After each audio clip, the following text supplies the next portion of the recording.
Hi guys, my name's Seb Tudor, I'm the man on the Silver Mountain, and welcome back. Now today, I wanted to tackle, especially after we've been talking about microtransactions and stuff for a fair bit lately.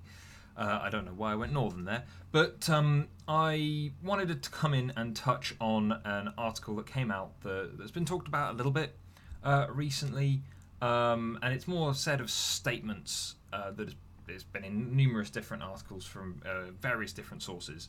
But it all comes down to these statements made by an analyst called Evan Wingren from KeyBank Capital Markets, and he's basically saying the rage around Star Wars and around microtransactions in general and so on and so forth is unjustified, and it's a huge stupid thing that shouldn't ever have come about, and it's going to generate more of a problem. First off, I feel like this guy misses a lot of the point with what he says. So, in going into this, when I'm reading his comments, I may very well pause and pluck out the parts that make no sense. But in the article that I'm reading, which is from Kit Guru, it's been chopped down into helpful little sections. So as a result, I'll go through it section by section as best I can with what they've done here. So he starts off by saying, "We view the negative reaction to Star Wars Battlefront 2, an industry trading sympathy, as an opportunity to add to Electronic Arts' Take-Two and Activision's Blizzard position. The handling of Star Wars Battlefront 2 launch by EA has been poor. Despite this, we view the suspension of microtransactions in the near term as a transitory risk." Okay, so that's a lot of bump there. So you're saying overall that this might be a passing period, and the outrage adds to support to what they've already been doing? That doesn't make any sense.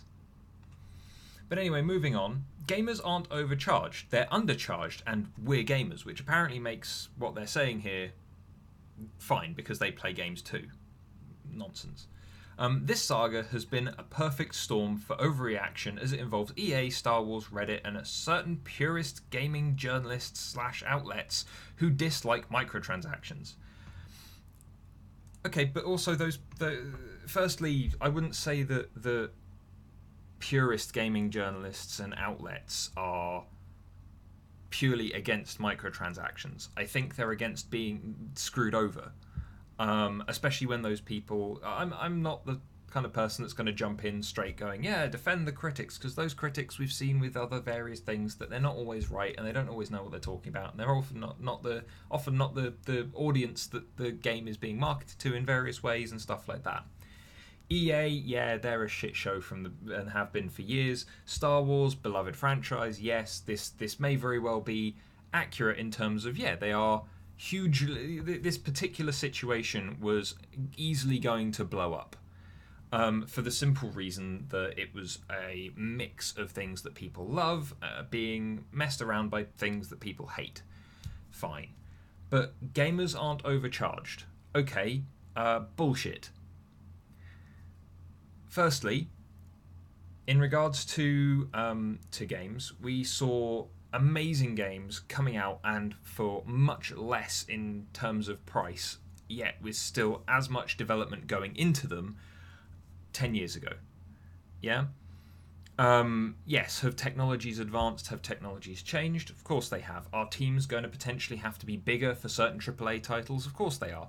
But at the same time, we're also seeing like smaller game studios being able to move in on things like Unity or Unreal and build out really great games for, relatively speaking, not an awful lot of money, and that's why things like Kickstarter and Patreon and free-to-play games have been possible, because a lot of the work can be done at lower costs and then be recouped in various different ways.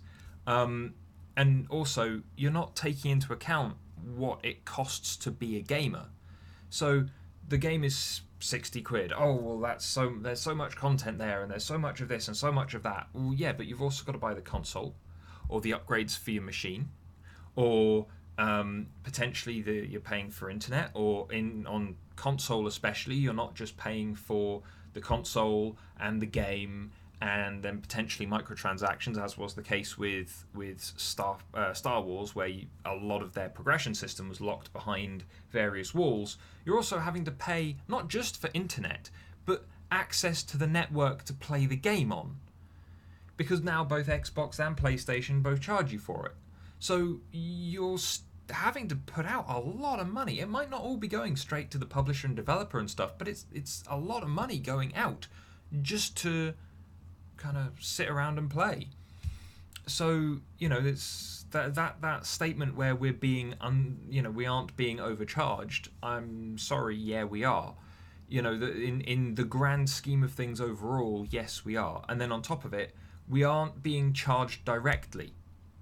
We're not being told, and this is the biggest problem and the biggest misconception in this article, or in this guy's statements. No one is out and out saying that microtransactions are bad.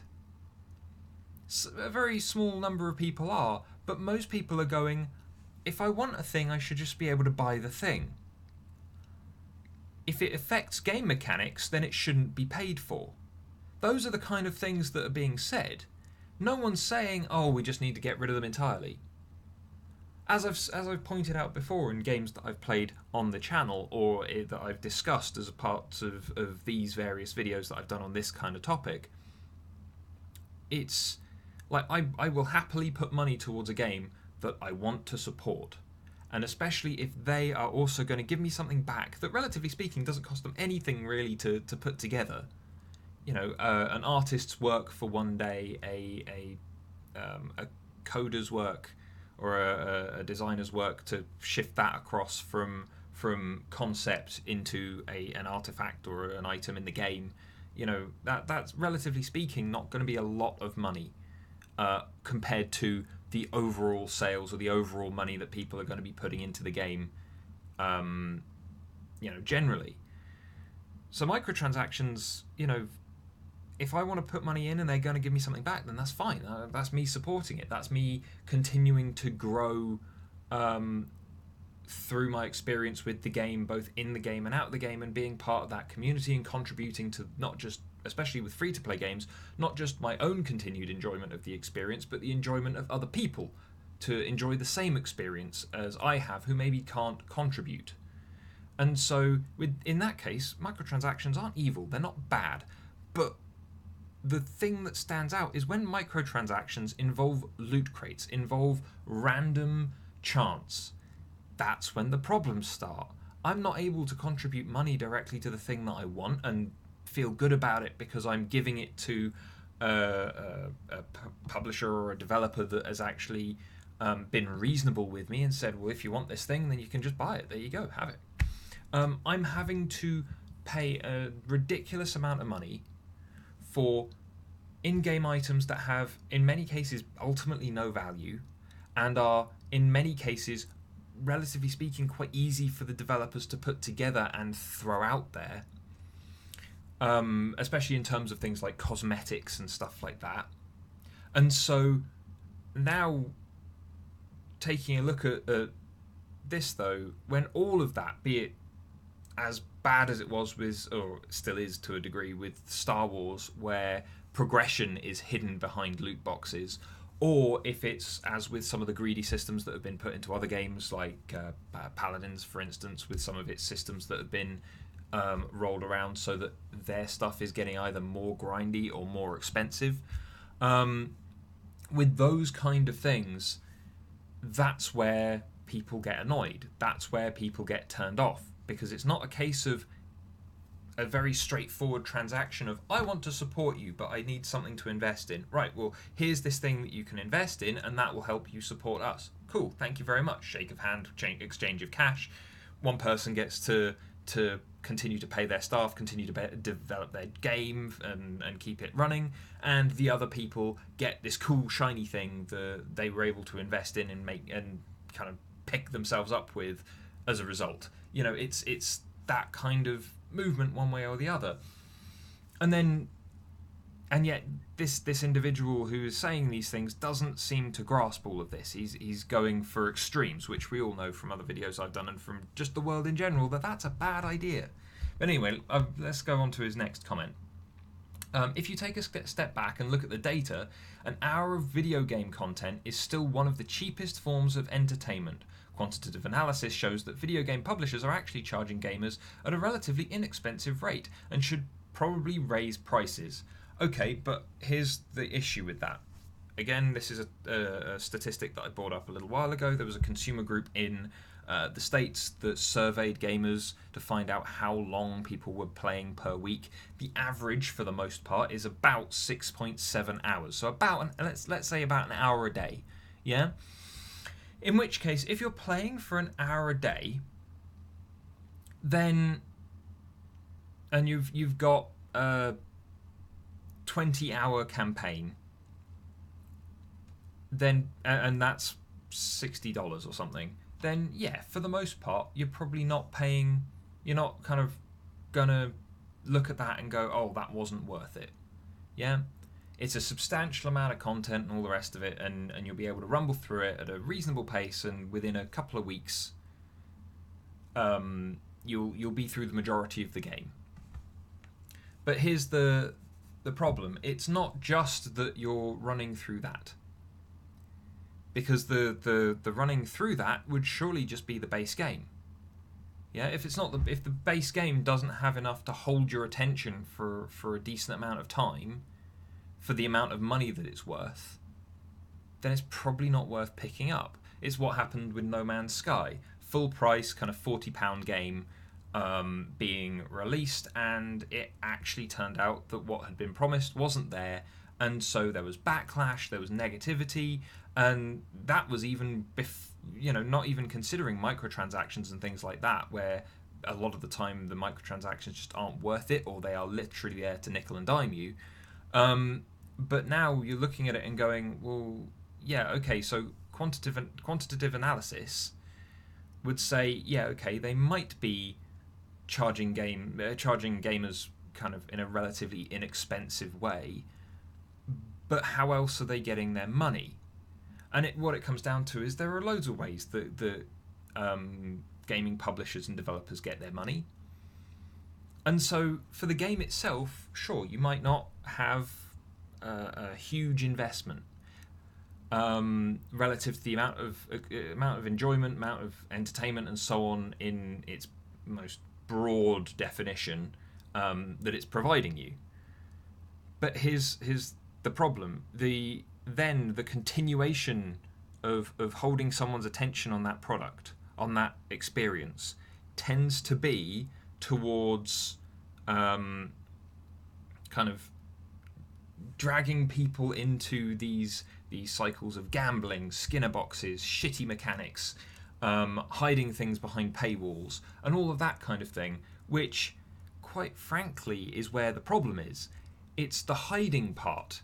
It's the gambling part. It's the taking advantage of people's worst attributes part. It's not the fact that they're wanting to charge us more. If their game is worthwhile, we'll pay them more. Yeah? In many instances, even if their game isn't worthwhile, we'll end up paying them more. And yet, when it comes to things like hiding stuff behind a random number generator, or extending the period that you want people to play through the use of things like Skinner boxes, or messing around with people because, quite frankly, what the prices you're asking for in regards to these extra little bits of content or services or whatever else are just either disproportionately expensive or just wrong. And especially when a lot of these games are actively pushing their rating down, avoiding mature ratings and things, just so that they can target these larger demographics of younger people playing these games. You shouldn't be targeting this kind of shit at those people. And now I'm not surprised that some kind of markets analyst isn't seeing the point here, because he's removed from it all. But then someone should be posing the question to this individual and going, okay, so the way that these have all been formatted, these are targeted at kids. Would you let your I don't know 10-year-old son or 12-year-old son who's really into Star Wars, really enjoying the game, but half of the progression, half the enjoyment, half the characters and things like that are all being locked away behind these various paywalls? Would you let your kid pay, or would you kind of stunt your kid's experience in that? If your kid only wanted one thing, but to get that one thing, he had to buy $80 worth of loot boxes, would you let him do it?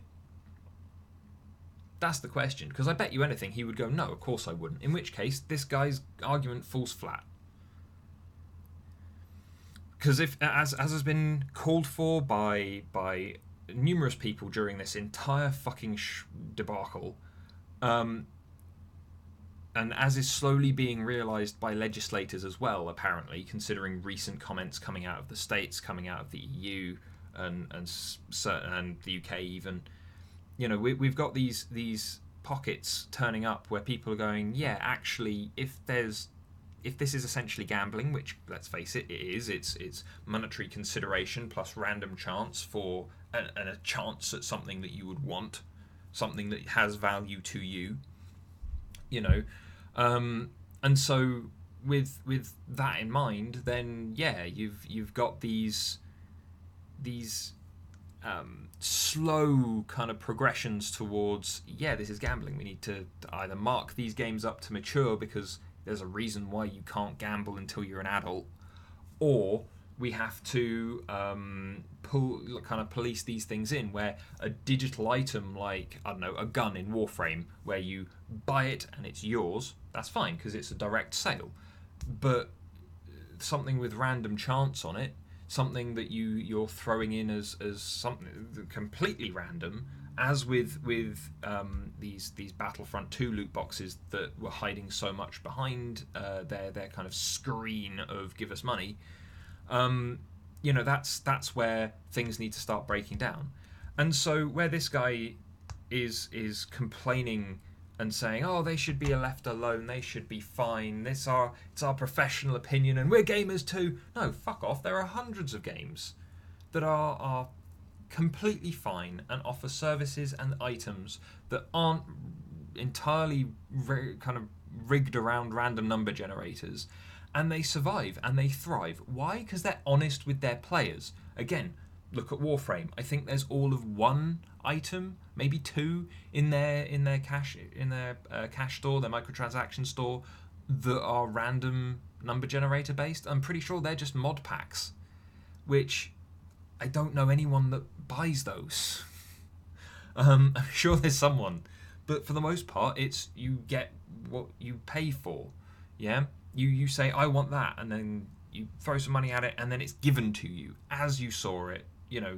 Got what it said on the tin, all that. It's fine, but you don't have that with a loot box with the random chance, and so it only kind of breaks down after that.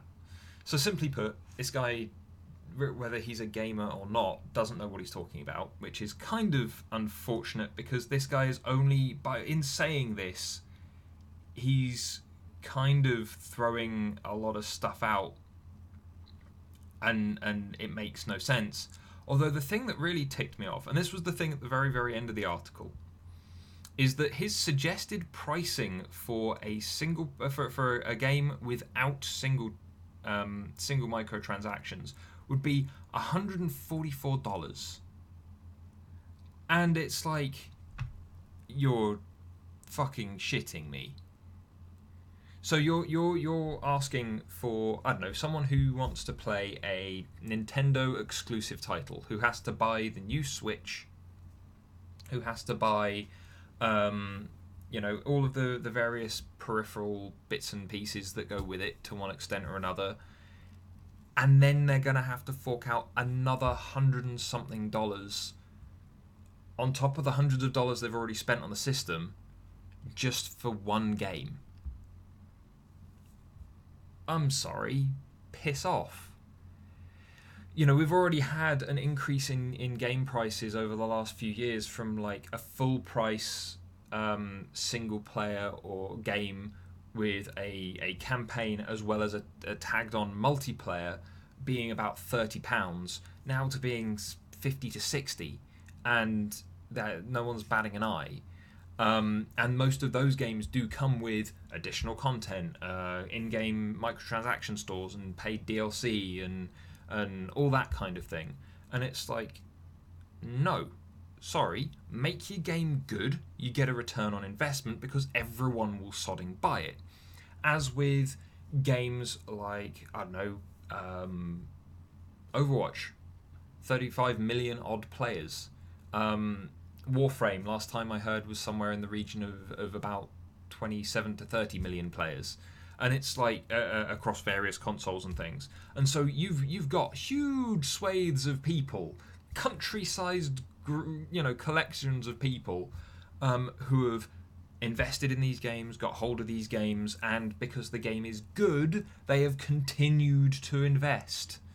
Yeah, Warframe didn't even have, it's been free to play from the get-go, didn't have any issues whatsoever with coming in free to play, remaining free to play, and then they have thrived off just being very upfront with their gamers, with their players, with their community, and putting stuff out there to make money with, and it works for them. They've done well off it. Guess what?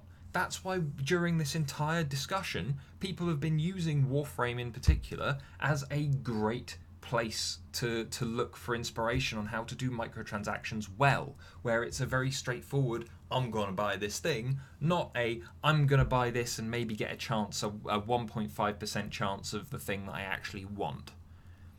And especially in games where then that they can be traded for actual real world money, and it goes just crazy after that. Valve is kind of bad with this with some of their games. That stuff needs to be dialed in because it's bullshit. And it's led to so many other problems in various other ways as well. But that's a completely different topic. Here, microtransactions aren't evil. They're not bad. But they need to work properly and they need to be policed and reined in well. And the way I see it, where people have been going, oh, well, maybe as with things like the ESRB and whatever else, maybe the gaming kind of overarching gaming industry will try and police itself and monitor itself again. I don't think that's enough this time. There's a reason why gambling laws and things like that are enforced by the government, who are removed from things. Do they always do a great job? No. But there is a reason why they are removed from the industry, looking in and tying things down. And if it came to tying things down in regards to stop with the shitty random number generators and loot boxes, that's fine for loot that you get in the game through play, but isn't good or acceptable for stuff that you get as a result of working your way through just their crappy cash store and spending loads and loads of money on random chance. That's unacceptable. There are tons of ways for people to make money, especially off games, especially off these things that people have rallied behind, so that this industry is now as big, if not bigger, than Hollywood and the film industry. So, considering that's the case, for fuck's sake, stop messing around with this silly bullshit. Yeah, this is literally just a lazy way to attack people's wallets and get the most out of them. It's not the way to endear people to you and grow whatever it is that you want. EA especially, stop making shit games. Stop trying to cut corners. Stop trying to nickel and dime your players, and just do what you used to do. Make good games that people can rally behind, and then they will give you their cash. If you instill faith and love from people, then they will volunteer their cash. They will volunteer their time. They will volunteer whatever you want, as long as they are getting what they want from it. In regards to this, I've heard lots of people saying, Disney should pull Star Wars away from EA. I agree. Especially after the number of ridiculous things that have happened with EA lately. EA has demonstrated that they cannot be trusted with studios that they just shut down, even though those studios have a very good reputation. They have been they demonstrably can't be trusted with their communities, especially around beloved franchises like Star Wars. And on top of that, they can't be trusted to pay, due care and attention to the development of their own franchises, even as we saw with Mass Effect Andromeda, which was, in terms of gameplay, not the worst game. In terms of the story and the way that the game actually fitted in and worked and all the rest of it, it was a steaming pile of crap. Reused, creativity by committee crap. And so, if anyone from Disney is watching, I'd say, yeah, pull it away from EA. Farm around, see who else will kind of, what other people can offer, what other people can use, because Star Wars, everyone loves Star Wars. There are very few people that just out and out hate Star Wars, and it's such an expansive universe that has been added to and subtracted from numerous times. And so let other people tell some stories. You're doing that with the movies. Stop allowing only one place to tell stories and do things through the games, because the games are the way that your fans get to put themselves into that universe. Yeah, I personally recently again jumped back into Star Wars: The Old Republic, and I'm really enjoying going back to it. But again, it's like, even that's kind of got its microtransactions and things there, but very few are kind of directly out and out random chance. A lot of it is cosmetics again.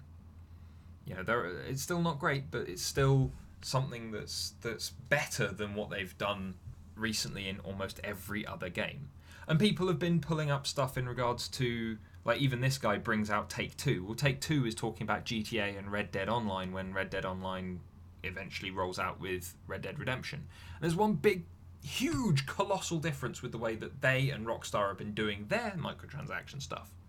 First off, you buy GTA 5, a huge single-player experience, and then you get this, what is essentially a free-to-play online AAA kind of version of the GTA game you've just played single-player, with huge amounts of content in. You can play with your friends, you can do all kinds of stuff in there, and it's been continually added to in mostly, as far as I'm aware, free updates. And so that sounds great. That is great. But then where do the microtransactions come in? Well, if you're running low on cash and you want to afford the new vehicle that's just come out that's over $1 million in the game, then you buy a shark card. Oh, right, so I'm just buying more currency. So I know that when I buy that thing, that's what I get. There's no random chance. Oh, okay, yeah, that makes sense. That's perfectly fine.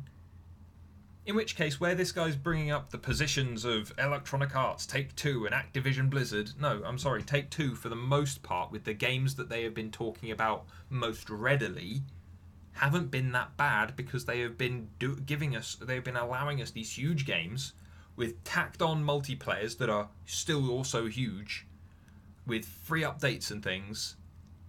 And then they've been going, well, here is a way to skip progression.